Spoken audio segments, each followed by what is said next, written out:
Welcome to today's tutorial on password hashing. In this video, we will explore Argon2, one of the most advanced algorithms for securely hashing passwords. Whether you're developing a web application, a mobile app, or any system that requires user authentication, understanding password hashing is crucial for keeping user data safe. Before we dive into coding, let's talk about what password hashing is and why we need it. Password hashing transforms plain text passwords into fixed-length strings of characters, which is irreversible. This means that even if someone accesses your hashed passwords, they cannot easily retrieve the original passwords. Let's also look at Argon2. It's designed to resist various attacks like brute force and rainbow tables while also being memory-intensive, making it harder to crack passwords. Now, let's set up our Java environment. Open your preferred IDE, such as IntelliJ IDEA or Eclipse. We will be using Maven for this project, so ensure you have Maven installed and set up correctly. Once you've created your Maven project, add the Argon2 library dependency to your pom.xml file. This will allow us to use Argon2 functionalities in our Java application. To start hashing a password, we will first need to create a utility class. This class will contain methods for hashing passwords and verifying them. Let's create a new class called Password Hasher. In our Password Hasher class, we define an instance of Argon2. The hash password method takes a password as input and returns the hashed password. We set the time cost to 2, memory cost to 65,536 kilobytes, and a parallelism of 1.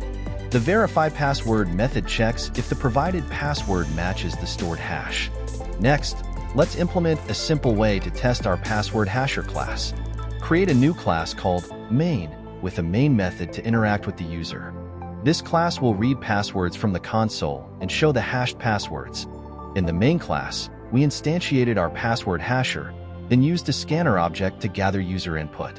After we hash the provided password, we allow the user to verify it by entering the original password again. Now, it's time to run our program. Compile it and execute the main class. You will be able to enter a password, get its hash, and then verify that hash against the original password. As you can see, securely hashing and verifying passwords in Java using Argon2 is straightforward. This method protects user data and improves the security of your application. However, it's important to highlight some best practices when using Argon2 or any hashing algorithm. Always use a unique salt for each password. While the Argon2 library handles this internally, be cautious if you're implementing your own hashing strategy. Never store passwords as plain text, and always validate user inputs. Next, let's take a brief look at how to implement additional security measures. We can monitor unsuccessful login attempts and implement account lockout mechanisms. This can help prevent brute force attacks. In addition to account lockouts, consider implementing two-factor authentication. This adds an extra layer of security. With 2FA, even if a password is compromised, an attacker would still need the second factor to gain access. To wrap up, we've covered a lot of ground in this tutorial. We learned how to set up Argon2 in a Java project for password hashing and verification. We've also touched on important security practices and measures to enhance user account safety. In the following tutorials, we'll delve deeper into user authentication flows and explore OAuth, OpenID Connect, and other security best practices. Make sure to subscribe and hit that notification bell so you never miss an update. Thank you for joining me today.